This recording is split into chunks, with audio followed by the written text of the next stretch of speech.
In this video, we'll add a jumping mechanic to our player character using Phaser Arcade's physics. Let's get started. Before we dive in, a quick reminder, we already have our basic player movement working and our physics collision set up. The player can move left and right, and they can collide with the world. Now we'll focus on adding jumping. For our player prefab, first we'll need to define a key that we can tie to our jump action. So if we open up our player prefab, from our built-in blocks, let's go to our input, let's drag in our keyboard key. Now for our jump action, we're going to tie this to our Z key. So we'll update our variable name, and we'll call this Z key. For our key code, we'll search for Z. Let's select our key. Now that we have our new key, if we open up our player prefab.js file, we should see our new property added to our class. Next, let's implement the jumping behavior inside the player's update method. So we come down to update. After we do our check for our left and right keys, we'll add in our check to see if our jump key was just pressed. So let's do if, we'll do our phaser, let's do our input, our keyboard, we'll do just down, and now we want to use our Z key. So here, we're checking to see if our key was just pressed and not actually being held down. And then we'll want to make sure our player's physics body is actually touching something in our game. That way our player won't be able to jump in midair. So we're going to do this, we'll do our body to reference our physics body. Now we're going to check for blocked, and we want to check in the downwards direction for our game object. So if our jump key was just pressed, and our player's game object's physics body is touching another object in our scene, we'll be able to jump. So now to have our player jump, we're going to need to update our Y velocity. So as we want our player to move up, we'll want to set this to a negative value. So I'm going to copy this line of code here, we'll paste it. We're going to change this to be set velocity Y. Now for our value, we're going to do minus 200. Now let's run our game and try it out. So over in our browser, if we press our Z key, our player should jump. You should see the player launching up and falling back down thanks to the arcade physics gravity. Alright, while we're jumping, if we try pressing our Z key multiple times, we'll see we're not actually able to jump in midair. This is because we restricted those midair jumps by adding that check for body blocked down. Now that we have our jump mechanic working, we're going to polish this a bit by adding an animation and a sound effect that'll play when our player jumps. So previously for our project, when we set up our animations, we used a sprite sheet for our player, and one of our frames was this jump frame here. So we added this as an animation, and we're going to play this when our player is not touching the ground. So to do that, back in our player prefab, we're going to add a check to see if our body is not touching down. So let's copy this here. So let's do if, we're going to do not, this body.block.down.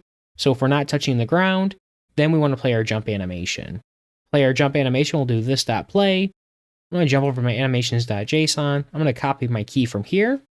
So we'll have our player jump, and we'll pass in true for ignore if playing. Alright, so now if we come back to our browser, if we press our Z key, now when our player jumps, we play our unique animation. Likewise, if we have our player move left or right while we're jumping, we still play our jump animation. Finally, for our jump mechanic, let's play a short sound effect that'll play whenever our player jumps. To do that, we'll need to make sure our project's set up with a sound effect we can play. In the description of this video, there'll be a direct download to this jump sound effect here that you can use. After we've added that to our project, and we make sure it's added to our asset pack JSON, we can then use that same key to play that sound effect. So we come back over to our player prefab. After we update our player's body's velocity, this is where we'll play our sound effect. We'll do this. We're going to reference our scene that our game object belongs to.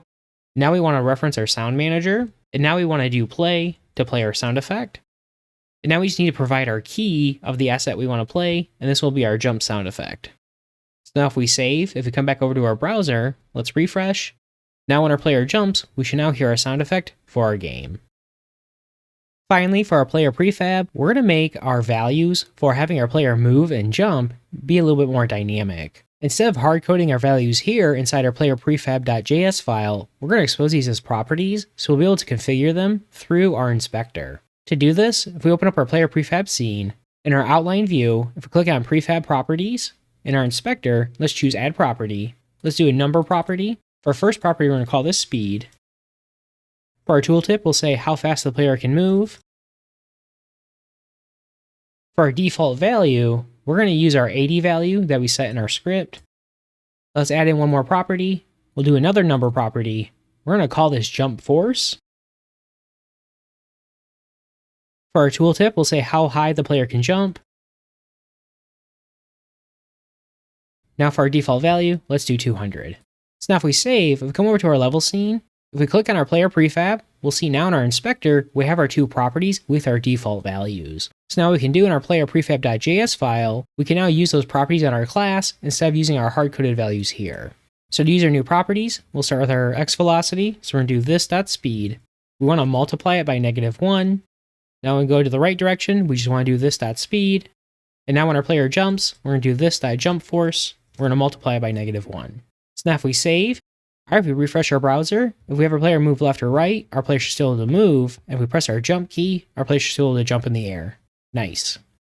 So by exposing these values as properties on our prefab, this allows us to dynamically change those values from our inspector. As an example, if I want my player to move faster, I could bump this up to 150. If we save and come back over to our browser, now when our player moves, they're much faster.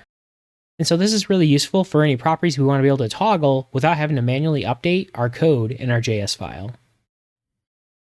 And that's it. We successfully added jumping to our player character. We used the Z key for input, we restricted our jumping to when the player is on the ground, and we optionally added in a jump sound and an animation for polish. In our next video, we'll continue working on our level by taking a look at our camera and how we can have it follow our player in our level. Thanks for watching and see you next time.